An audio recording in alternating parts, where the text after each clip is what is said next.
Ladies and gentlemen, welcome to the Undisputed podcast of the world. Ding ding.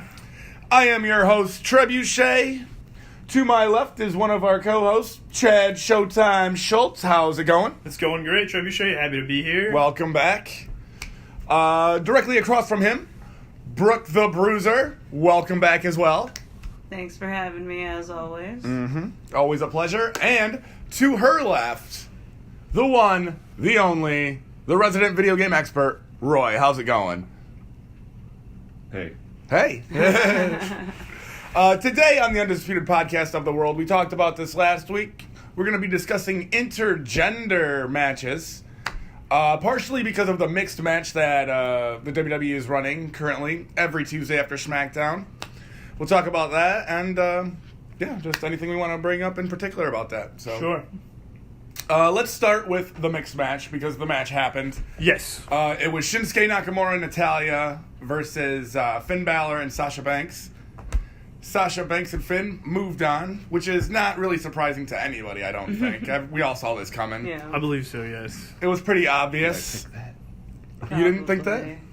No, he I don't remember. I think He just wrote Dolph Ziggler for every win. he was a winning strategy. Don't say his name. He's like Beetlejuice. If you say it three Dolph times, he'll show Ziggler. up. But that was interesting. It was longer than I expected it to be. And they're going to do this multiple weeks, and I think it's going to culminate around WrestleMania week. Maybe they'll have the match on WrestleMania. Cody Rhodes thinks it is.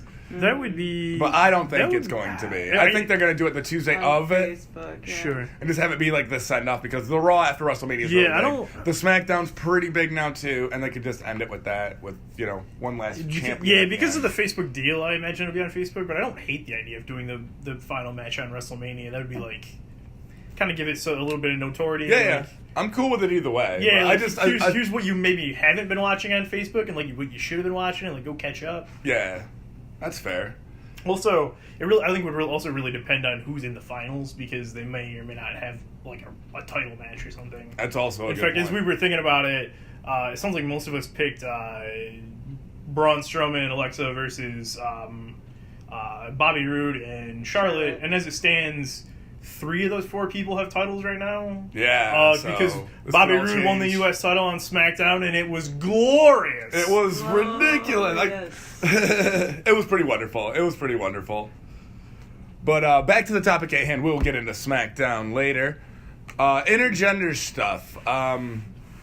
Name that comes up right off the top of my head, Andy Kaufman. Sure. I believe he was claimed to be the Intergender world champion. Yes, and he would just go around and call out like random people with women. He would only fight women because they were smaller than him, and he could really make people hate him, and he really got over.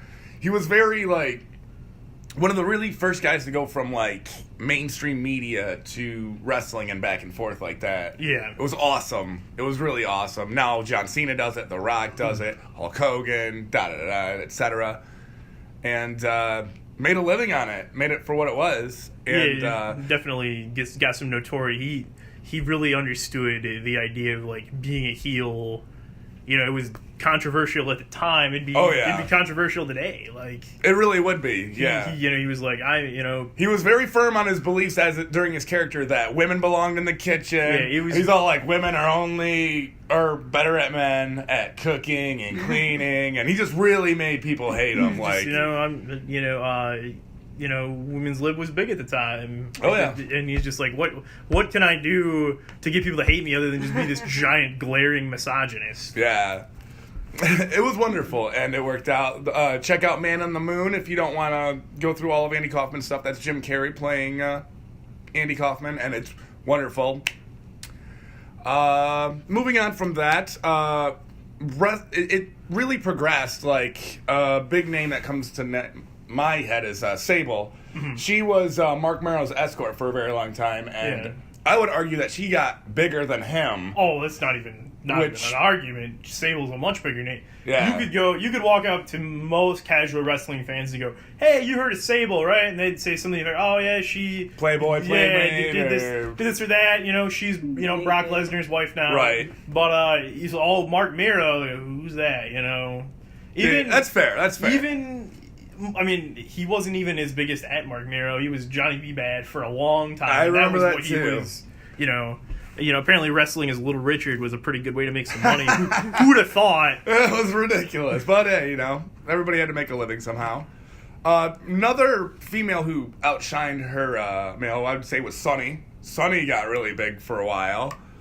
AOL top downloaded person of the year. I don't remember what year, but that was like their big like tagline for her was like, yeah, she was the most downloaded person in the early days of the internet one year. Mm-hmm. That's true. Steven Richards did a lot of intergender stuff, like in the WWE. He would always like be with, like, I remember Ivory. He was with for a while. He would escort her to the ring. They were in the Right to Censor together, and they kind of had role reversal, whereas like she was more of the like wore the pants, and he was just like rooting her on. And he did some stuff where he would come out in drag and help Victoria. It was pretty forgettable. I'm surprised I remember it. Well, Steven Richards did anything. Yeah. Like if you asked him to do it, he would do it. He was a good company guy. He never really got over, unfortunately. But yeah, that's too bad. I always thought he was pretty good. One of my first actually wrestling memories was Steven Richards fighting Chris Masters. In Chris Masters' debut, Chris Masters gives him the Polish hammer and just destroys his face. There's this shot of the head of him backstage where Steven Richards' nose is like 3 inches to the right.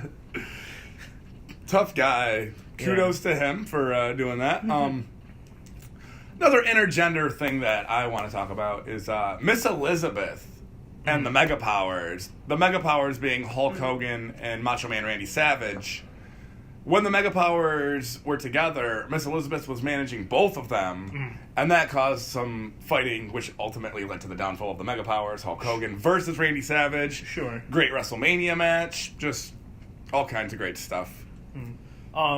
It's interesting because intergender wrestling, so basically from the late 90s forward, kind of ceased to exist. There was, this thing like we don't really want men hitting women, on TV anywhere, and it was really unpopular with the crowds. But in the past few years, in the indie scene, it has really picked back up. In fact, there was a big 2-day. It was called Battle of the Genders. It was an indie event. Yeah, was it all men versus women? Yeah, all matches were men versus women. The one I heard the most about was Human Tornado versus Baby D, because he was Human Tornado was all over Twitter, just like calling her fat the whole time. Just being really lowbrow, just like, very like trashy. Yeah, just classic healing it up. But it's something that's really kind of gaining popularity in the indies, and I think that has a lot to do with why WWE is doing the Mixed Match Challenges. I think they're trying to see how that takes to their audience. Like they're seeing that there's a niche for it in the indies, and like it's getting very popular. And now they want to see what they can do with it. And I expect that they're going to do this. I would be interested to see if there is any like man versus woman contact in that tournament. Because that'll be that'll be the big test. Because if somebody's gonna, I feel like The Miz may do it. Like one of these heels is gonna So I personally don't have an issue with intergender wrestling or man versus woman wrestling. I'm fine with that. However, I don't think from a business standpoint WWE would be very wise to do it. I think it fits the indies just fine. Indies are true wrestling fans coming out and knowing like this is fine. Yeah. But WWE is a public traded company, and I don't know. So from a moral standpoint, I have no issue with it. From an equality standpoint, no problem. But from a money standpoint, the first time a man throws a punch at a woman and accidentally, she bleeds hard way, that's going to be big news. That will get mainstream attention in a way WWE shareholders will not want. Yeah. I feel like the only way that this would really happen is if women start breaking into other sports, like the NFL, Major League Baseball, something like that. I don't see WWE There'd be more of a push for that. I mean, think about it like this. Women's revolution didn't really start until mainstream women athletes really started to take off. The Ronda Rouseys and the Williams sisters. They were they were big name, and WWE said, all right, well, we can maybe start pushing the women harder and a little bit more athletically. Yeah, and so I the think wrestling's really progressed too. yeah, no, been that's awesome. I would wager that this is probably the best women's wrestling era we've had ever. The in the industry. roster is the best it's ever been on the women's Oh, side. absolutely. Easily. Particularly Easily. I'm talking about the business as a whole. Within WWE, it has never been better. I would never hear an argument to the contrary. You can't. Like you could make an argument, but it would not hold up. It wouldn't pass the eye test at all. Also, one of the more popular intergender tag teams, Joey Ryan and Candice LeRae, the world's cutest tag team. Candice LeRae has just signed with WWE. And it's interesting because during the Mae Young Classic, they didn't have an issue mentioning she wrestles men, and they didn't have an issue mentioning she has wrestled men in the WWE. Interesting. They would talk about how she wrestled Cesaro and how she wrestled Kevin Owens. So they're not afraid to mention it. I just don't know how far they'll go in putting it on the air. I don't think they'll go that far, like we're saying before. Like I think that they're gonna play it close to the vest. Like the mixed match is a good deal, showing that the wrestlers are equivalent, and like there may be a spot or two where the men get mixed up with the women, but it's not gonna go to the point where like. Yeah, I mean, so personally, I would love to see a woman win the Intercontinental Championship. I mean, like you were saying last week, if Ronda Rousey breaks into the WWE, I could see her as being an MMA fighter and being tough like that. I could see them putting her in the mix with that. There's been a few women that they did allow to compete with men. China being the most popular example. Yes, absolutely. Beth Phoenix. Beth Phoenix up a little did it bit a few times. So there's been 3 women in the Rumble: China, Beth Phoenix, and Karma. Now in the Rumbles they did very little. Okay, I'm not speaking about China. Beth Phoenix and Karma didn't do a lot of bumps or anything. Right. China was a full-fledged men's wrestler. Absolutely. She can mix it up with anybody. She's former Intercontinental Champion there. So, I mean, it's interesting because when she stopped wrestling men, that's basically when WWE stopped allowing that. And it was when she hurt her neck. Yeah. So I think that was kind of the straw that broke the camel's back on that one. They're like, we don't really want that anymore.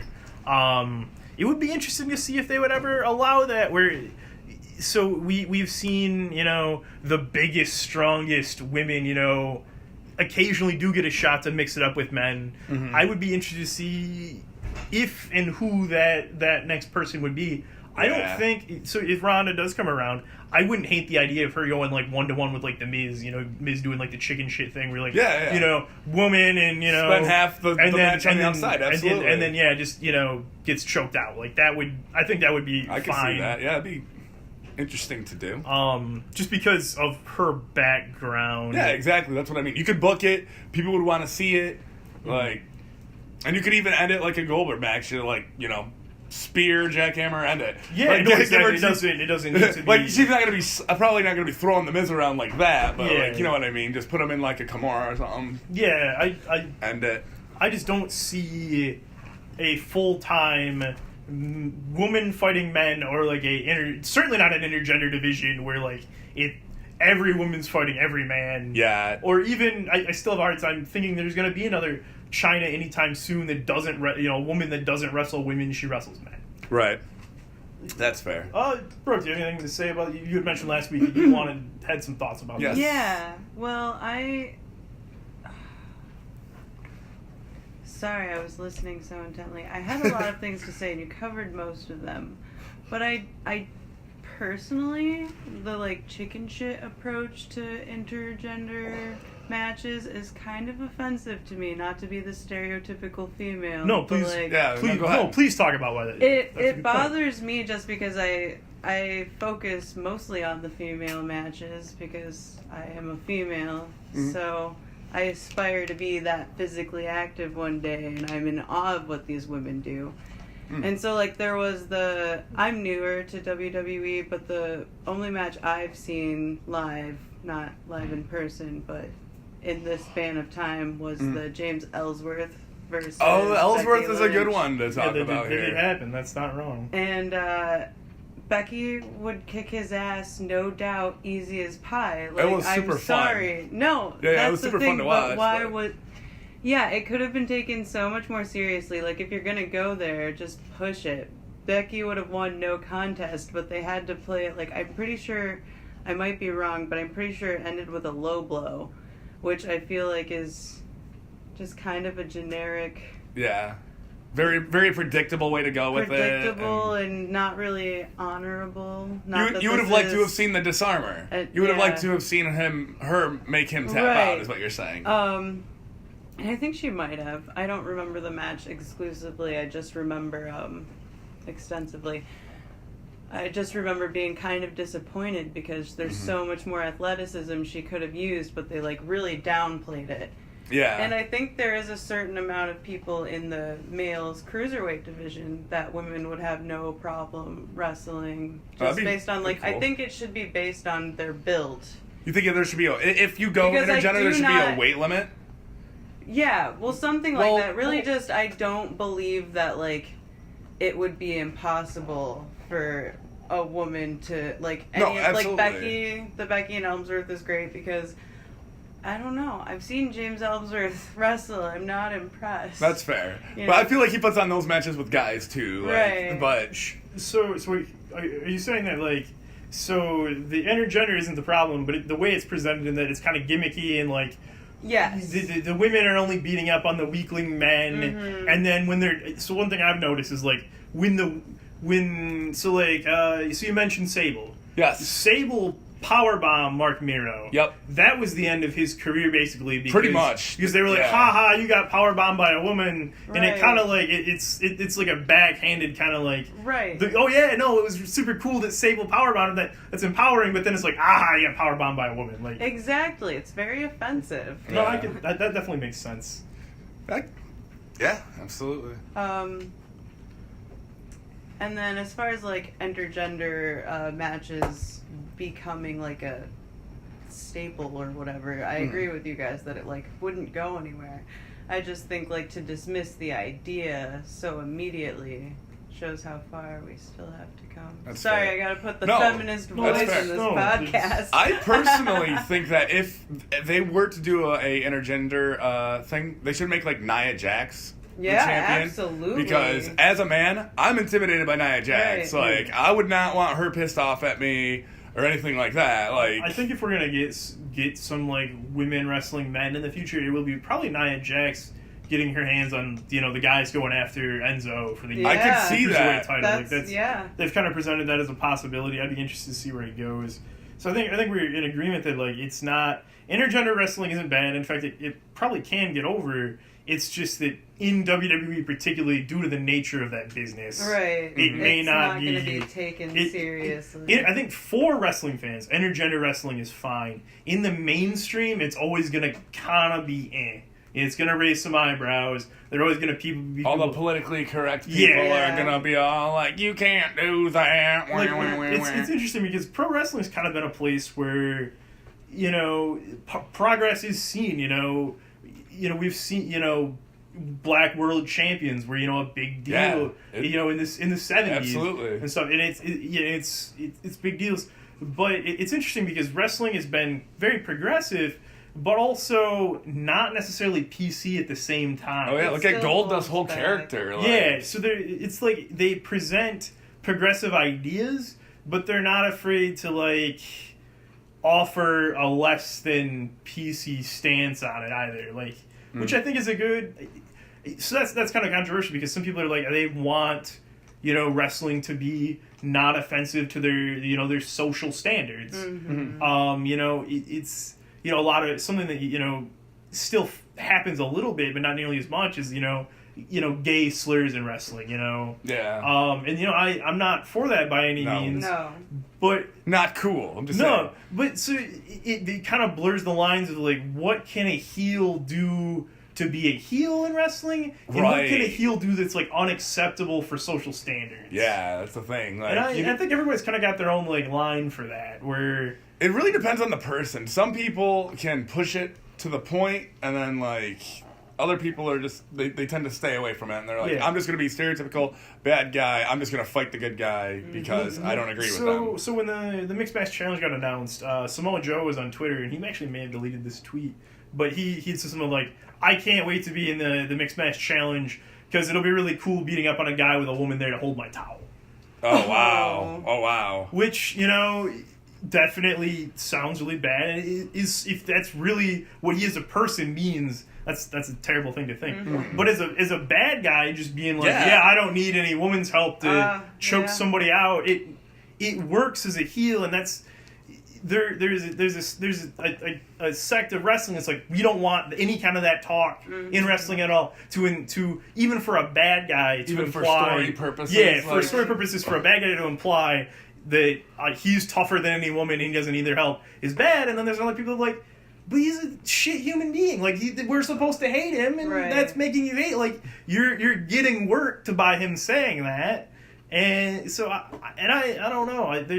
There's definitely a line there somewhere. I just don't know definitively where it is. Yeah, there's a lot of gray area in there too, because some people take wrestling way too seriously. Like I've been accused of that. Like, I can understand it, but you know what I mean? I also understand that these guys are playing characters, and like, you know what I mean? They maybe, like, there's some acting involved here, everybody. Like, sometimes you just say things to get a reaction from the crowd. Like, I've heard people in their hometown say, this is the worst place ever, and they live in that town. It's like, it's just the way it is. So what I ask, and I'm hesitant to compare wrestlers to actors, just because I know a lot of, the legends really hate that comparison.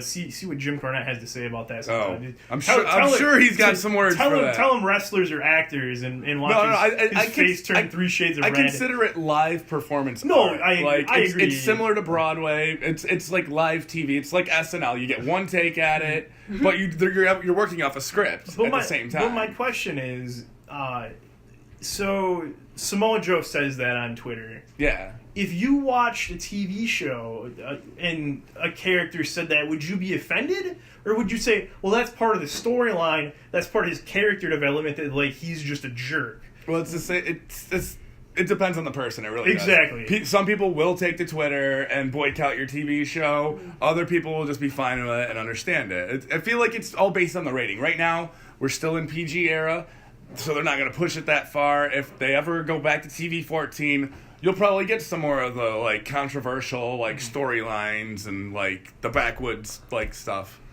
But I think living in Trump's America in the Twitterverse, I think it's okay to play it a little closer to the vest and not push the boundaries too much. Which is probably why the tweet was deleted. That's why. And all that other that's stuff. why. I don't know if he deleted the tweet. I imagine he might have, because it definitely. We call that the ratio on Twitter, where it has not a lot of retweets and likes, but the comments are just, there's 1,000 comments and 25 retweets. Gotcha. We call it the ratio. But comparable to what I said about intergender wrestling is, I think if that kind of behavior is going to fly anywhere, it will be in the indies, because there's not a publicly traded corporation sitting behind it to catch the flack for it. Right. In the indies, you're responsible for what you say. Yep. If you go too far, you say, I'm sorry, and you take the heat for it. But if you go too far in WWE... you get suspended, fired, and then there's a meeting of the board of directors where the shareholders are like, hey, I'm taking the heat financially for, someone saying something they shouldn't have said. Right. Well, the other thing, the reason that it works in the indies, I feel, is like, it's an independent circuit. Not everybody may know who you are, and if you want people to hate you, you say something like that, that's instant heat. It's like flipping a switch. They're like, oh, he's a chauvinist pig. I fucking hate that guy. I want him to, like, somebody to punch him, and like that builds up characters and stuff, But here's a question. Yeah. How separated from the show do you consider Twitter? It's interesting because I think... I don't know, that's tough, because, do you mean for the people watching or for the wrestlers tweeting? Because I know if he's saying that on Twitter, do you consider that as part of his wrestler character or as a... So I think that's a really gray area, because a lot of wrestlers handle that differently. And I think WWE would be wise to at some point sit down and say, Twitter's a work, or Twitter's a shoot. Twitter is either you as a person or Twitter is you as a wrestler. But I think the WWE needs to get together and figure out where they stand on that, because some guys are on there talking about their personal lives and talking about real stuff and have real opinions that they want held to their person. Oh yeah. And then some guys are getting on there and it's just an extension of their character. My personal thought is Samoa Joe's tweet was an extension of his character. But not everyone handles that way, and that may be due to cause some of that confusion of, like, because it's not, you can't just follow WWE wrestlers and expect just an extension of the show necessarily. Right. Well, I'm pretty sure the WWE monitors all the wrestlers' They do. Twitters. I believe there was a time where if you were a WWE superstar, you had a Twitter, which made me think that WWE was just giving guys Twitter accounts at one point. I think they were making the Twitter accounts for the wrestlers. The wrestlers themselves handled them, but like if you look, Dean Ambrose has a Twitter, but he never uses because they gave it to me because I'm not using this. Yeah, but exactly. It exists. But like it's different because like Xavier Woods' social media, like or his YouTube channel, Up Down Down. That's like that's a big part of. He's got his real name on his Twitter. Yeah, he's so like Mauro Ranallo is a good person to. I love that guy. No, he's great. In fact, if you follow me on Twitter, you'll see me tweet him sometimes. At Showtime Schultz, everybody. Thank you, Trebuchet, LOL. Yes. I follow him and I'll tweet him sometimes. He's a big mental health, pro mental health supporter. He's open about his bipolar disorder and tweets encouraging words to people, and I think that's really great. But because of that, his Twitter is more than just WWE. In fact, sometimes it gets political. On his and others. I mean, Joey Styles, when he was running WWE.com, they had to talk to him about, what he was saying, because he was really getting... Joey Styles... Yeah, he was dropping... If you want him to shoot from the hip, he will tell you what he thinks. He was dropping the libtards and everything, like, on Twitter, and they're like, hey, you can't do that, like, on your company-sponsored Twitter. Exactly. So... Yeah, I think we'll put a pause on that there because we got a little bit off tangent. Go back to Intergender here a little bit. Cody Goads is stopping in for a minute. Any final thoughts? I will give you early, middle, and final thoughts right now, and mostly just business. UndisputedPodcast.com. Bam. Up and running. Yes. Got that up and going. We're going to upload the new episodes as soon as we can. It also ties right into iTunes, so go on iTunes, search for Undisputed Podcast. Look it up. Download it. Do the thing. Let it happen. Yeah, listen to us. I'll be back next week. Wow. Good one, right? I got Trebuchet. Bam. All right, see ya. Bye. Roy is launching foam balls at Cody Goads, just for anybody that can't see what's happening, which is all of you because this is a podcast. Yeah, absolutely. Anyway, you were saying... Yeah. Just wanted to have a couple more shout-outs to a couple of ladies that were doing the Intergender thing. Trish Stratus started as a manager. Testin Albert. And she ended up becoming bigger than either one of those guys ever did. And then Lana, I feel, is going to be in that case. Like, her and Rusev, is that you think Lana's going to be bigger than Rusev? I feel like in the long run, yes. I understand with the Rusev Day stuff, like how you would think no, but like she's got more staying power with like the way she talks and everything. I just feel like I respectfully disagree. I think that's fair. Personally, that's fair. I think Rusev has nowhere to go but up. I don't know. He's proven he can get over, and I think Lana, her lack of ability to wrestle and her tendency to get in trouble with management, I think they're going to be here now. I feel like Lana will be a great general manager of SmackDown someday. That's all I'm saying. Let's tell you what, in a year, if she's better than she is today, I owe you a beer, sir. All right, you got a deal here. Showtime. Witnesses. All right. Anything else you want to say about intergender stuff here, guys and gals? No? Sounds like okay. We will move into part 2 of our topics here, which is the Hall of Fame. WWE Hall of Fame in particular. They announced this week that Goldberg is going to be our first inductee at WrestleMania, or the night before WrestleMania 34. And I just want to know if we had any picks or people we thought that should be in the WWE Hall of Fame before they go ahead and announce all of theirs, because it's interesting because since Goldberg is their headliner pick, yep. And then with Sting being a few years ago their headliner pick, I think it removes any kind of stigma that you have to be big in WWE to be in the Hall of Fame. Right. I mean, Goldberg's 2 runs in WWE, in my opinion, were pretty forgettable. But because him being a huge thing in WCW, I think, and I agree, he deserves to be in. There have always been arguments on social media about, well, he can't go in the WWE Hall of Fame because he was never big in WWE, and I was told it was garbage, and I think WWE has finally confirmed once again that argument is bad. Yeah, that's fair. However, potential picks. This one's a little different, but I feel like Yokozuna Yokozuna should be in there. He's former WWF champion. Former WWF champion. Probably, I think, the heaviest person WWE ever had. At one point, he was like 600 or 700. He was huge. He was. There's a story that he was trying to be the first 1,000-pound wrestler. So the downfall of him was that he eventually the New York State Commission wouldn't license him to wrestle because he was so big. Wow. They felt like it was unhealthy. Yeah. But he's like, I'll just wrestle other places, and kept gaining weight. Which was interesting. I think it ended up not being such a wise choice health wise. But he was one of my favorites to look back on. He's not in there? I thought he was. No, I don't think he's in there.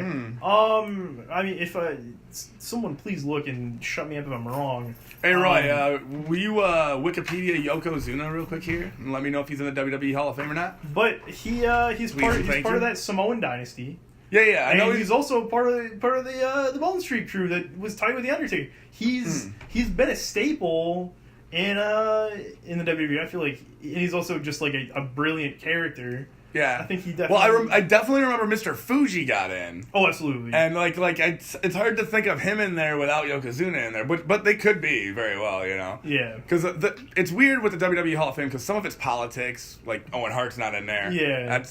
That was Bret Hart who didn't get in for the longest time. That was politics. A couple of guys that I think should be in there. Taz, former ECW champion, commentator for WWE SmackDown for the longest time. I agree. Taz would be a good pick there. Taz should get in there. Rob Van Dam, I think, should be in there. Former WWE champion. Yeah, it sounds like his WWE career is over too. Yeah, it seems like they're not going to bring him back for a significant run. I heard he can't get cleared for WWE. I read that. That's kind of the way it felt like it was. So going. If his WWE career is over, I wouldn't have a problem. It serves two purposes. Because one, WWE gets to induct him. Yep. And two, he gets a little not that Rob Van Dam is hurting for indie bookings if he wants. No, them. he could. But to be able to throw on there, WWE Hall of Famer Rob Van Dam. Absolutely, thumb things. That's right. Everybody. Yeah. It would just look even better. Yeah, it's great, and give him a couple extra dollars too. I know. He earned it. I know. I mentioned Jim Cornette earlier. I'm a big Culture Cornette member. You're a Cornette disciple over there. I did. Wholeheartedly. Drinking that Kool-Aid. That's fair. I love Jim Cornette. My dream is that he will one day listen to this podcast and not call me names on Twitter.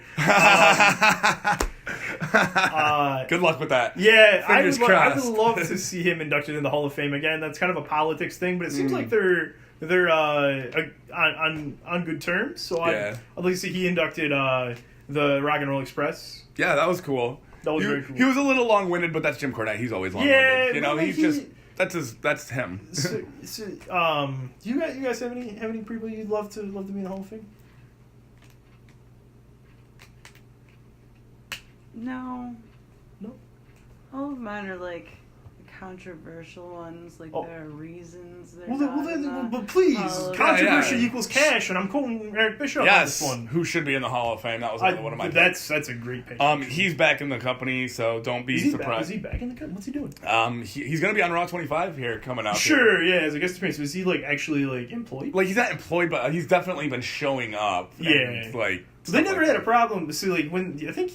To be honest, I think he might have just left because he wanted to do other things. I don't think they were itching to get rid of him because he is one of the people that when they have interviews to do for documentaries and stuff. He's the first guy. He's always there to say something. But go ahead, Bruiser. Didn't mean to cut you off. No worries. Well, I've been looking up a lot on Chris Benoit.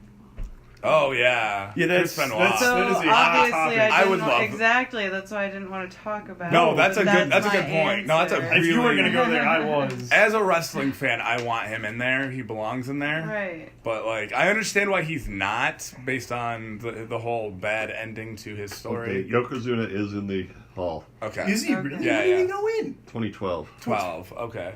I was pretty sure. I'm no, it's fair. It's okay. Please Showtime. just disregard everything I've just said.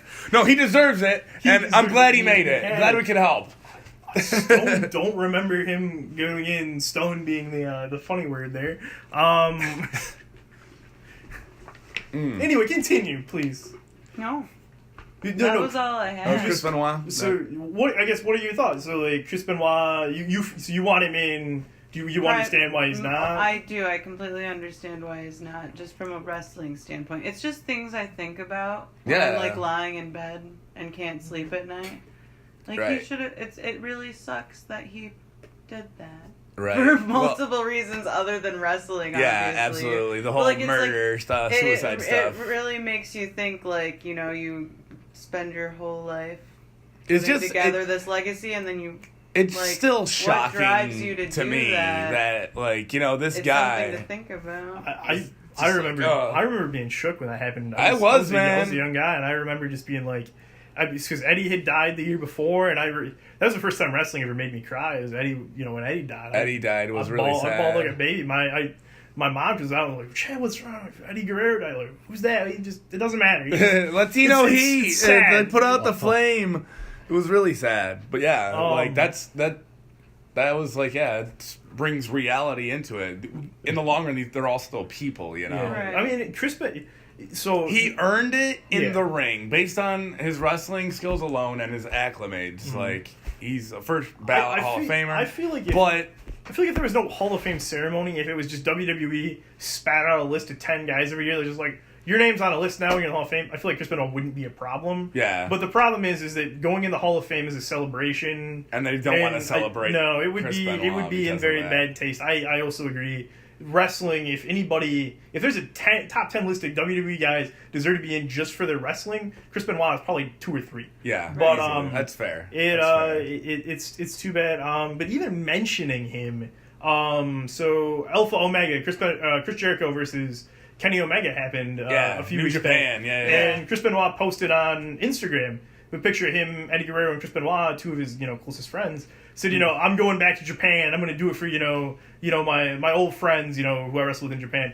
And even showing a picture of Chris Benoit and alluding to that he was dedicating the match to him, under no time did he say, I'm dedicating this match to Chris Benoit. Right. But alluding to it, he caught so much flack online for that. Just the implication. Just the implication that he was celebrating the memory of Chris Benoit. He caught a lot of, not just from fans, but like major wrestling, website, top journals in wrestling were just taking a dump on him for that. Wow. That's very interesting. That's why I didn't want to bring it up. No, it's one more time. I mean, it's also interesting to think about how we're kind of like having to hide some Hall of Fame members. Like, they're there, but we don't talk about them. Hulk Hogan getting all that trouble. China, again. China's not in there. No. China should be in there. She won't be, though. Yeah, no, that's interesting. That's a good one to make the list right there. Yeah. She should be in there. She's not? No, she's not. Because of how your life fell apart. I understand, There was, involved. The last few years of her life were really hard, and then there's some... At one point, she accused Triple H of physically assaulting her. Yeah. Oh, really? And I don't think that he ever moved past that. He took that real seriously. Held a grudge and gotcha. So I believe that she should definitely be in there, and I don't think that's a never. That may not be a never. I don't think it's a never. That may never. But I don't think it'll happen for a little while. Time will pass. Wounds will heal. Yeah. The celebrity list. Oh yeah, Drew Carey, Donald Trump, That's Pete right. Rose. Yeah, that's right. Those guys are all in there. Dear Leader is in the WWE Hall of Fame. Okay, I got a couple more. I'm just gonna blow them out here. Santino Marella, I would love to see him in there. Newly retired Mark Henry, would love to see him get in there. That's a good pick. Rey Mysterio, he would be a great pick, but I think because of what he does in Lucha Underground, he won't get in until... I think so. There's loose talk of him having one more run in the WWE. That would be wonderful. So I think Rey Mysterio is 100% getting in someday. He'll get in someday, absolutely. I think it will either be after he has one more run in the WWE or retires. He will be in the WWE Hall of Fame. That's fair. And then Dean Malenko was the other guy. Dean Malenko's a good pick. Yes. He was a good wrestler, and he was also a big backstage for... Never made it really big in WWE, but stuff he's done in the past before that. Like his WCW days were awesome. On the same page, big in WCW, and then a good agent. I'd like to see Finlay in the WWE Hall of Fame. Finlay should be in there. Finlay was a tough worker, my kind of wrestler. Just, nothing flashy, just beat him down. Yeah. Hornswoggle, there you go. You know who I didn't see on this list? Who? The Rock. Well, I feel like it's because The Rock still half wrestles. Yeah. Like he was WWE champion not too long ago. He will be a headline induction in a few years. Yeah. He's not getting in this year, definitely, because Goldberg's a headline. Yeah, so I don't expect any, like, AAA guys going in this year because Goldberg's there. Goldberg's the big guy, yeah. They're talking about Bam Bam Bigelow for this year. I heard Bam Bam's name thrown out. Bam Bam Bigelow just very much deserves it. Had a nice run in WWE. In fact, he deserved better than he got in WWE. Oh, he did. But, big in ECW. Huge in ECW. Yeah. Big in WCW. Yup. Yeah, I definitely was a big fan of him. You know, one of the classic high-flying big guys. I know, man. A guy who very agile for a big man. No business flying through the air. Even though he did. Moonsault. What? Yeah. What is he doing up there? Loved it. So, yeah, that's Hall of Fame. Anything else to say on that, guys? Before we talk about current wrestling and the state of it? All right, moving on. Let's talk about Raw 25. Raw 25. Some of the names listed, Stone Cold Steve Austin, D-Generation X, the Acolytes, Farooq and Bradshaw are going to be there. All kinds of fun stuff. Personally, the thing I want to see brought back is the old school cage, just either the big blue one with all the door, and those matches were always classic. I remember Bret Hart and Owen Hart put on a classic match at one of the WrestleManias. Just bring that cage back. One night only. It would be cool to see. I heard MVP. Oh, please no. Oh, for God, Raw no. 25. No. I thought that was an interesting pick. I love MVP. Oh, I do not. Yeah, not an MVP. I am not a fan of Montel Vontavious Porter, let me tell you. He dresses like a Power Ranger, which was, I thought, the coolest part about him. But I didn't like him in the ring. I don't know. He was a very arrogant guy, and I couldn't get into him. Half man, half amazing. You know? Big things popping, little things stopping. Oh my God. I met him in person. He was a cool guy. That's cool. He's got a big social media presence. Does he? Yeah. I knew he was in TNA for a while. I don't know. I could never get into MVP's character. He's balling. I think he's still pretty big in Japan. He does a lot of Japanese tours. That's fair. Anybody you would like to see come back, guys? For Raw 25? I hope Jake Roberts is there again. Jake the Snake? That was one of my favorite Raw moments ever, was when he came back to, DDT the Shield and whatever. Yeah. That was just, if you, I think the Jake Roberts movie is still on Netflix. Watch that and don't cry / feel inspired. But it was just... I bet it'll do both of those. Yeah, it was a very triumphant moment. I hope to see him again. I hear he's doing pretty okay. That's good. I'm glad he cleaned up his act. Jake Roberts had very roller coaster-esque life. Ups and downs. I'm super happy Shawn Michaels is going to be there. Always nice to see him. I love Shawn Michaels. Like, that's my favorite wrestler of all time. Just the showstopper, the headliner, the main event, the Heartbreak Kid Shawn Michaels. Mick Foley, love to see him there, but I always love seeing Mick Foley at anything he does. Just a fun guy to have on there. The Undertaker's going to be there. Yeah, I personally would not like to see that because I feel like they're going to set him up for the Rumble. I still hope someone will change their mind about that. Like, I'm just you can bring him on there and maybe have him give him Kane his blessing or unblessing because he's the Undertaker. You know what I mean? Yeah. Pass the torch, sort of, but I don't want to see him in that ring. I will draw the line right here. I never want to see the Undertaker on WWE programming until they induct him in the Hall of Fame. And until he's going to the Hall of Fame, I don't want to see him. I want to hear about him. I want to hear about him all the time. I don't want to see him ever. That's fair. He retired. He had the best right. He did everything but leave his boots in the ring. That's exactly right. At WrestleMania. I don't want to see him again. You're not going to get a better send-off than that. It will cheapen that moment. I don't want it to happen. Unless he's going to be general managing Raw or SmackDown, I will take the same stance. I'm okay with former wrestlers, making matches and stuff like that. The only way, but I don't want to see him in that ring. The only way I can justify I'm even using loosely, is if he comes out, dressed as a real person and just it would hurt the mystique, but he just, do it as the American Badass Undertaker. You know what I mean? Have him drive his Harley into the ring or whatever. He would like that anyways, and it wouldn't take 2 hours. Everybody wins. Yeah, Raw is paying for that overrun time every time Undertaker's on the broadcast. That's fair. Do we think Braun Strowman's gonna just like be on a tear again here? Because last couple Raws, he busted out a grappling hook, tore the whole set down. Yes. He flipped a truck last week. Got fired and then trucks. unfired. Yeah, tipped over that semi.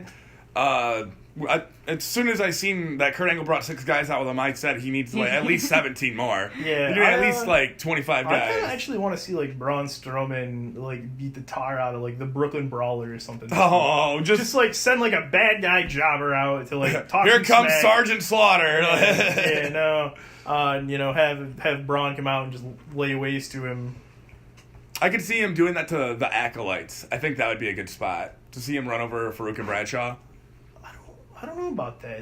I like Farooq and Bradshaw coming back. I like them actually in comedy spots. Really? And I'm not a big comedy proponent in wrestling, but It's hit or miss. Yeah, like Santino Marella, great for it. Farooq and Bradshaw always presented like funny, but like their behind the scenes stuff was super they're funny. just like 2 guys sitting around drinking beer. Gambling. Talking nonsense. No, that was funny. It wasn't. It was. I actually disagree with you completely. I feel like Santino Marella is one of my least favorite parts of WWE. Really? In the past 15 years. I never liked him. I've always loved Santino I felt Marella. like he was like the hacky kind of like forced humor, and the APA were like, oh no, here's just 2 tough guys drinking beers and saying silly things. But, like, they fit the character, and they were still tough guys. I mean, it's just different styles. Santino was more slapstick, whereas the APA were more, I don't know, like, reality-based. Yeah, like, and that's definitely more my style. I like the slapstick stuff. I've always loved Vince McMahon's overacting. Like, even when Austin sprayed him with the beer, like, him trying to swim out of the ring. It's nonsensical, but it's hilarious, and it's one of Raw's greatest moments of all time. Yeah. I think that was number 1, actually. Yeah, I think it'd be kind of cool to see Mike Tyson at Raw. I would love to see Tyson on there. He's made a few appearances since then. And he's good for the product. Snoop Dogg's a big proponent for wrestling. Yeah, no, Sasha Banks' cousin. He stops by. Absolutely. Machine Gun Kelly. He's been powerbombed through a table by Kevin Owens. That was really cool. I'm a big MGK fan, in wrestling. That's cool. Yeah. Is Bret Hart gonna? No, Bret Hart isn't gonna be there. He's one of the names missing. He's he's having some. I think he's overseas for seeing a doctor. Oh, okay, that's fair. But I think John Cena's gonna be there. Definitely. There's no way John Cena. Cena missed that one. No, he's gonna be there. I was gonna say. I thought Cena was gonna be there. I think John Cena would be like have to be like dead and in the ground before he would not be at a Raw Raw 25. Okay, that's fair. Yeah, I think we covered everybody. And then Miz. No, hang on. Raw 25. Yeah.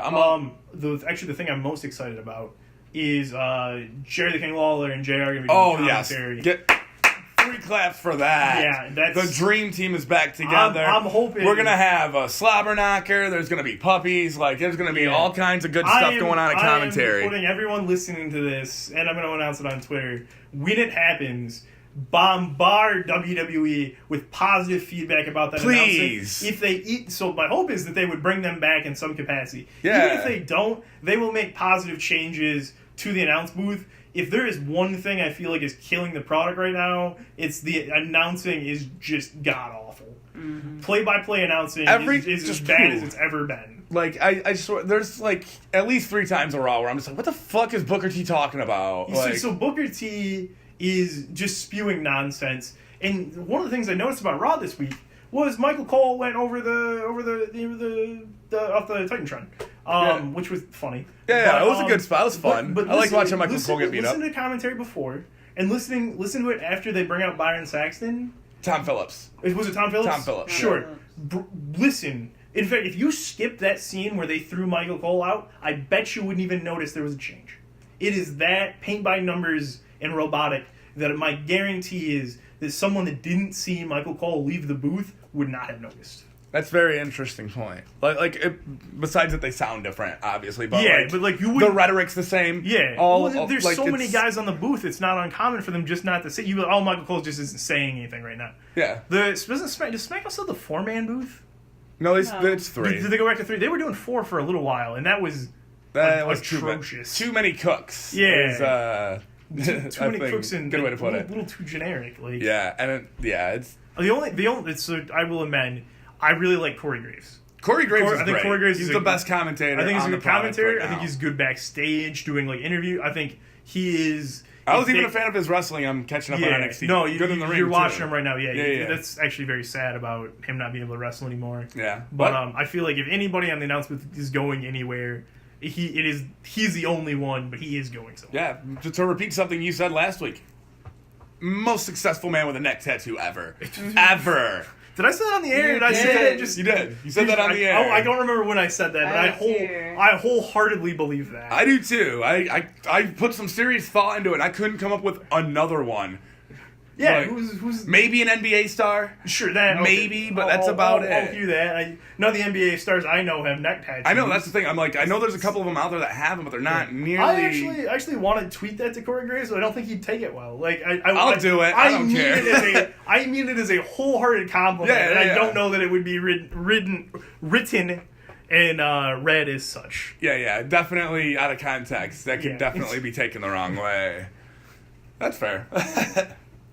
One more thing before we stop talking about Raw. The Miz is going to battle Roman Reigns for the Intercontinental Championship. He sure is. Yep. Do we feel like he's going to win it back, guys? No. Yes, 100%. No. Miz Really? goes over. Is Miz or Roman going to walk out of Raw 25 with the Intercontinental Championship? Roman. Roman? My thought. I'm thinking Miz. I'm thinking Miz wins, and Jason Jordan somehow is the reason he loses. I'm thinking Jason Jordan. That makes so much sense. I'm thinking Jason Jordan accidentally or otherwise costs Roman the strap. Jason Jordan is the worst. I like him. He's like such I a- like him. I really so do. smirky. He's I so know. great. Jason Jordan is such a wait for it, nerd. Oh, I love him. He's great. He's got current tag team champions. Giving Seth Rollins everything he wants, and even then Seth doesn't like it. I don't get that. So it sounds like Jason Jordan is hurt right now, actually, too. Really? He had the week. I knew he didn't wrestle on Raw. 'Cause, yeah, he did something. Actually, I'm thinking this year's Rumble is cursed. So many guys have been announced to go in it and are injured. Yeah. Joe's hurt. Ambrose is hurt. Ambrose is out. It sounds like Jordan. I don't think it's a confirmed no, but he's pretty banged up. Mm-hmm. Owens is pretty banged up. I think he's gonna be okay, but there's like a small chance he won't make it. Okay, well they got a handicap match anyways. He can pretty much play. Exactly. That's what I see happening. Is he'll be working a small workload. Maybe power bomb somebody, then get out of there. Yeah, and then Paige not being in the women's Rumble. Like this. That one was Rumble, a bummer. Yeah, this year's Rumble is in rough shape. It really is. We may say some NXT call-ups here. Maybe some. I wasn't. When we had talked about the Rumble, I wasn't thinking there's going to be too many NXT calls. We've got a lot of open spots now. Absolutely. I think we might see some surprise entrances. But yes, I believe Jason Jordan in some capacity will be costing Roman Reigns the title. I feel like Roman's going to lose the title because they want him to win the Royal Rumble. Is what I think, and I will. I thought you were just going to say because the Miz is awesome. Well, the Miz is the Miz is it's the Miz's title. As far as I'm concerned, Roman's just hanging on to the Miz's title right now. That's the way it is right now. Yeah. I always thought you looked a little like Bo Dallas. Now you're talking like him. Oh, hey now. I didn't call you any names over here. Showtime. Not on air. Not on air. That's right. No, that's fair. I would be a member of the Miz Taraj. I know you would. I would totally. I don't even know. I'd do that. I think they need a babysitter here pretty quick. I don't know, but I don't do diapers. You don't do diapers? I don't. I believe that. Nah. I don't think they want a white guy with dreadlocks taking care of their child. They seem like better parents than that. I don't know. But I'm okay in the wrestling ring, but as far as daycare, I wouldn't exactly drop your kids off to Trebuchet's daycare. I'm just saying. Probably not. Advice for the day: do not drop your kids off in Trebuchet's daycare. They're just going to be watching themselves. That's what's going to be happening.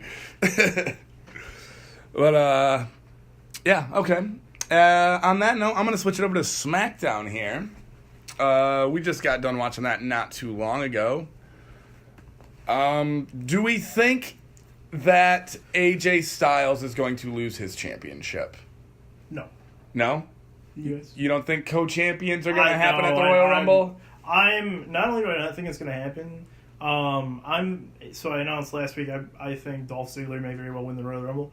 Right now, he and Shinsuke are my two favorites to win the Rumble and go on and fight AJ, because I feel like that would be a great match. And I feel like the Universal title has enough going on with it right now where it doesn't need a Rumble winner to be entered into that situation. That's true. They do have a triple threat right now. Yeah, and then Roman's shooting for it, and like he doesn't need to win the Rumble to be like, some guys are like, they're only getting a title shot because they win the Royal Rumble. That's why they insert them into the picture. Yeah, Roman doesn't need that. Like, Roman could win a number one contenders match. Yeah, Roman could just be named number one contender. Regardless of what happens here, we have Elimination Chamber coming up after that. There's probably going to be a number one contender. Elimination Chamber match. Yeah, I don't think I don't think it would be unreasonable for Lesnar to not be at that pay-per-view, so it would make sense the main event would be a number one contender. That's what I'm thinking is going to happen. It's also worth noting that betting odds for the Royal Rumble. Yes. Daniel Bryan was on there. I think he was had a 1 in 64 shot, and now he's at 1-6. Really? Yeah. Really? Daniel Bryan is a betting odds top pick to win the Royal Rumble. Ridiculous. Take that for what it's worth. Yeah, because I thought he was never going to get cleared. I don't know. There's speculation. There's a lot of speculation. There's speculation that for those betting odds that WWE has cleared him and is keeping it really quiet, and a bunch of people within WWE put money on him. Oh, really? On this, got the 1-64 odds. Interesting. To make money. Now that's completely speculation. Mm-hmm. It also might be in violation of their contract. They might, if that found it's a Pete Rose situation going on there. It's because it's not a real sport. I don't know whether there's a legal standing for it, but I'm sure if Vince McMahon found out that people are using inside information to place wagers. To place wagers on head to a roll. Sports book would not be fired. That said, if you put enough money on Daniel Bryan to win and you won at those odds, you might just be able to quit working for WWE. That's true too. Yeah. That's very interesting. The reason I don't think that Ziggler will win the Royal Rumble is because what they did on SmackDown this week. Yeah. And that was they crowned Bobby Roode the United States champion. They had the tournament match. The last match was supposed to be at the Royal Rumble. Yeah. And it didn't happen this week on SmackDown. It happened this past week. Okay. Which makes me think that maybe Ziggler's going to come back this week and consider Bobby Roode a fake champion. That's what I'm thinking. That could be a thing. Or that's what I think they're going to do with Ziggler. So that would be reasonable. Or they could have Bobby Roode in the Rumble and have Ziggler come out and just kick him over the top. Even have Ziggler not as a contestant in the Royal Rumble, but just run out and eliminate Roode. Yeah, that's a reasonable thing. But yeah, that is definitely another WrestleMania. I just don't understand why they would make this championship match. Yeah, this week with another SmackDown. They had announced you could have really booked next SmackDown to be for the United States Championship. Yeah. Well, first it was announced for the Rumble too. Yeah, that's what I mean. Announced the Rumble, and then they could have moved it back a week. It was a double change, which really messed with me. They each wrestled 2 matches in a night, didn't they? Yeah, they both did. They both pulled double duty. It was very King of the Ring-esque. That is different. Yeah. You may very well be onto something there. Yeah, and I don't think I saw Kevin Owens or Sami Zayn on the show this week. Yeah, I think I read Kevin Owens had the week off. Okay. To kind of nurse his lingering stuff, but yeah, it's definitely gonna be interesting. I'm really pumped about Chad Gable and Shelton Benjamin being heels. I am so on these guys' side right now. I love it. I'm not on their side, but I'm into them. I feel like they should be tag team champions. But I do like the 2 out of the 3 falls match. I think that was a great decision. 2 out of 3 falls. I think that's going to be a storyline makes a lot of sense, and I think it's going to be a classic. And we'll see. We'll see about that because the problem with that is I feel like it's going to be in between 2 Royal Rumbles, and the fans just may be out of gas, are taking a breather at that point. That's because there's a lot of matches that get buried in the Royal Rumble pay-per-view that. On paper look great, but because of the Royal Rumble matches and the other championship matches, 2 Royal Rumbles and 2 World Championships. That's the thing. Yeah, no, you're not wrong about that. And it also may very well get rushed. Yeah, that's the thing. It might get the crunch for time because I think we always kind of underestimate how long the Rumbles are going to take and things get. They're speed it up. We gotta, a battle royal is not an easy thing to coordinate. That's 30 people. It's not easy to coordinate, and then we stagger the entrances like that. My bet is that Gable and Benjamin win the titles. I hope so. That's what I want to happen. Backstage news: Jey Uso found himself with a DUI this past weekend. Oh, I saw that. Yeah. They do look like guys who get DUIs now with their hats and stuff. All right. Moving right along. I think the least that can happen is that they're going to lose their titles. Like, I feel like the company can't be happy with them right now. I'm not into it. Yeah, I feel like he could very easily. Come on, man, take an Uber. It's not hard. Like, come on. On man. behalf of the Undisputed Podcast, the world, do not drink and drive. Yeah, Don't do it. True. It's that stupid. True. It's not worth it. Particularly if you're like, holding a WWE Championship right now, it's an extra bad idea. Yeah, just ask Rob Van Dam. Fucking A, man. That one hurt. One hurt me personally. I'm still sore about I'm gonna it. go spin my WWE Championship and come back a second. That's right. He's not lying. He's going to spin his replica WWE title. He'd look at his World Heavyweight Championship, but it's been on my shoulder this whole time. Yeah, Showtime's holding that down right now. He's technically the Nature Boy Ric Flair of the show right now. Woo! Speaking of Flairs, Charlotte Flair. Does anybody see her losing her title anytime soon? No. She's definitely making it to Mania. She may lose it at Mania. She's not losing it before Mania. Yeah. Does she even have a number one contender right now? No. That's what I'm saying. I don't think there's any number one contenders to the women's title right now because they're putting so much focus on the Rumble. Yeah. Like it's all hands on deck as far as the women's Royal Rumble because it's never been done before. Yeah. I could imagine that Charlotte herself would have wanted to be in it at one point. That's got to be a little bittersweet for her and Alexa to be like, all right. Well, even Alexa was in the ring when they announced it too. Like that's that's got to bitch. Like you know what I mean? I'm sure they're very pumped about it. Be like, and holding the title is obviously great, but to be in that first women's Rumble and then whoever wins it. It's history. It's history. You won the first one. You're the Hacksaw Jim Duggan, of your thing. So I think the women's Money in the Bank ladder match is cool and kind of historic, but it will be nowhere near the history of a first women's Royal Absolutely. Rumble. That will be something we will talk about forever. Absolutely. And I'm going to say it right now, whoever wins the first women's Royal Rumble is winning the championship at WrestleMania. I completely agree. All the momentum. I can't imagine. All the momentum. I can't see them go any other way. I can't see them not. Yeah. Any more comments on that? No. Why you think that? What in particular? Why Charlotte's not going to? I don't think she's going to lose it anytime soon. I think that. No, I'm talking about the women's Rumble. If they win they're going to win WrestleMania. Yes, absolutely. Yes. Okay. It's just. Charlotte's had the title for a very long time. Oh, here. gotcha. Charlotte's had the title and so was Alexa. Well, for the men's Royal Rumble, I think it's something like 70%. It's something like that. It's very high chance of winning. It's like the Money in the Bank. It's almost guaranteed, but it's not Gotcha. Okay. I would argue though that because it's the first women's Rumble, the story just writes itself. Exactly. You go on to win the first women's Rumble and then you win the title. Gotcha. It would hurt the product if you win the Royal Rumble and then you lose WrestleMania. Yeah. I think you could make it work. You could rob the person and just make a terrible thing. But I feel like that's something you do at the second. Does anybody have any opinions on Carmella's Money in the Bank contract?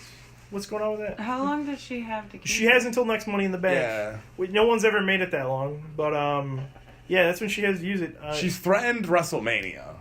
See, I could see that. She's threatened WrestleMania. I could see that happening. In fact, I think having the women's Royal Rumble winner and maybe Carmella cashes in before Mania and we have the women's Royal Rumble or the women's Money in the Bank winner as champion versus the women's Royal Rumble winner versus Charlotte. Triple threat. I like that. How's that taste? I think I like that. I say I put Becky Lynch is probably one of my top picks for the Royal Rumble winner. I definitely see from SmackDown. I definitely see a SmackDown winner winning the women's Royal Rumble. I don't see a Raw superstar doing that. I think a SmackDown woman is going to win, and that's including Asuka. I don't see Asuka winning this Battle Royal. In fact, even if it's a woman from Raw, I guarantee Asuka will not be the winner of the Royal Rumble.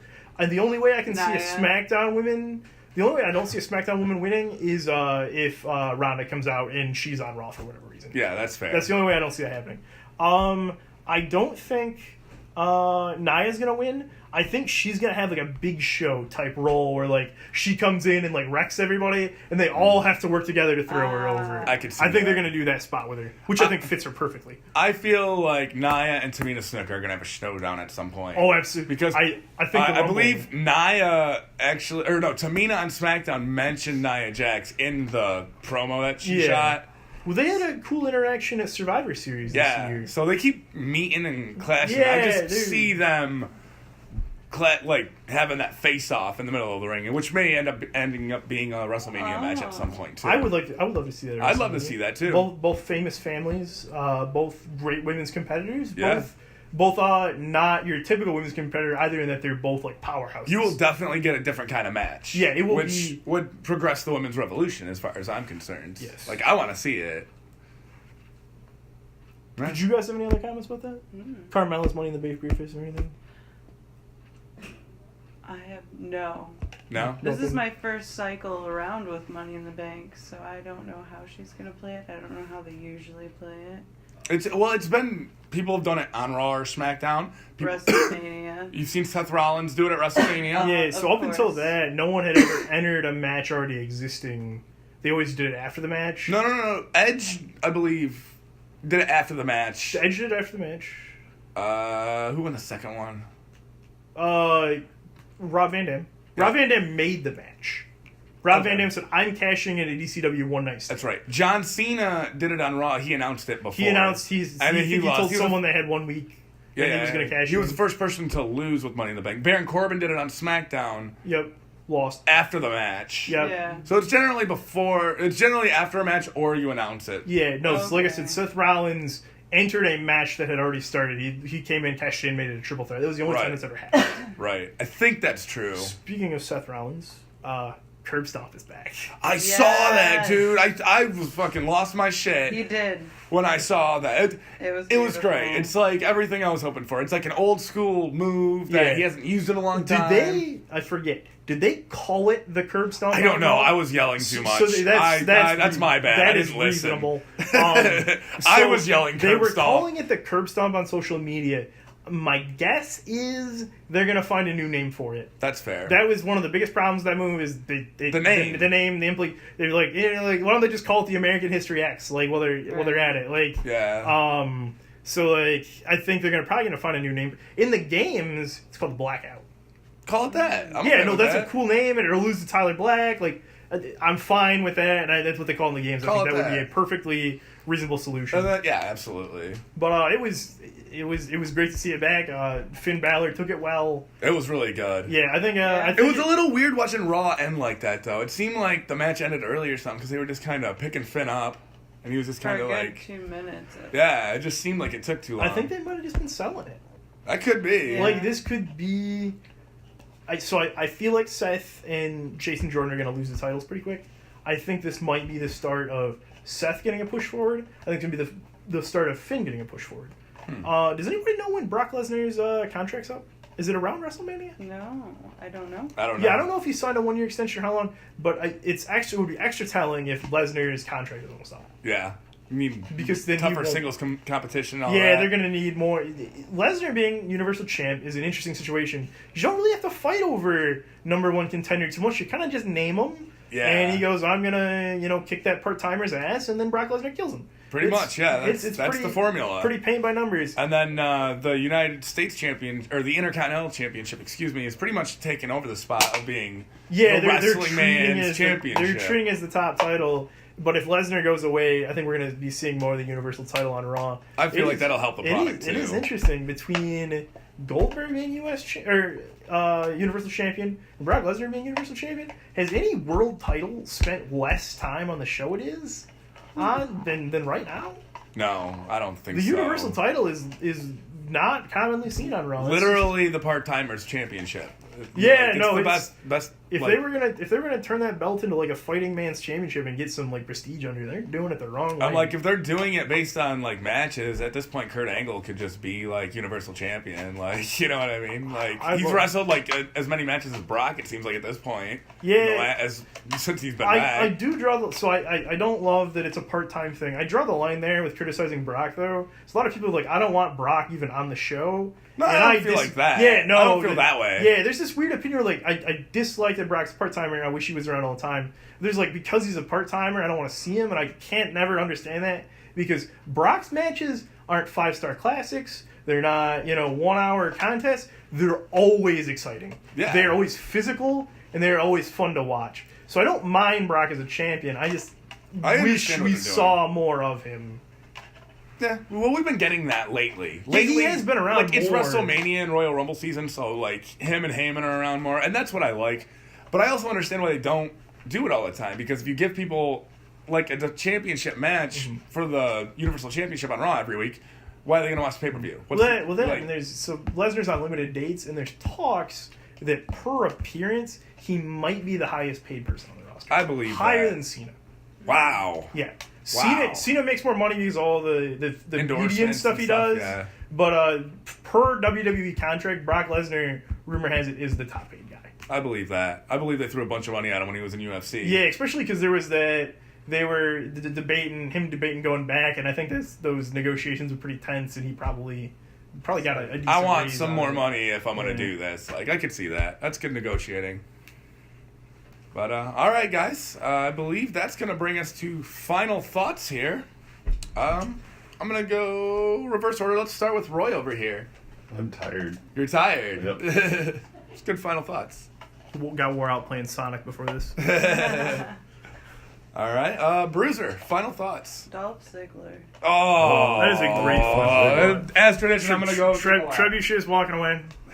Do you have any other final thoughts, Brooke? I do not. Just Dolph Ziggler. That's fantastic. It's a showstopper. The show has stopped with Dolph Ziggler. Wah, wah. My final thoughts are that I'm super excited for Raw. We got Raw 25. Yes. We got the Rumble. Yes. The hype starts here. The road to WrestleMania begins at Raw 25. It's the last Raw for the Rumble. They always have the last Raw and SmackDown before the Royal Rumble are always really cool because they always have everybody kind of show up and do their finishers or whatever and kind of allude to some stuff. It's always real hype. Yes. And if you're a wrestling fan, it is Christmas season. Absolutely. It starts at the Rumble and Yep. goes until Mania. I always do a countdown on Facebook, days, hours before WrestleMania. People expect it at this point. Send me a link to that. It's just posts. That's great. I just type in hours until WrestleMania countdown. I put whatever's on there. No context. Just put it. And people. It used to people like, what is this? And I'm like, Chad's fucking talking about WrestleMania. After 10 years of doing it, it's surprised they even ask. Yeah, that's cool. Final thoughts, Trebuchet? Final thoughts. My inner 12-year-old is just overjoyed right now.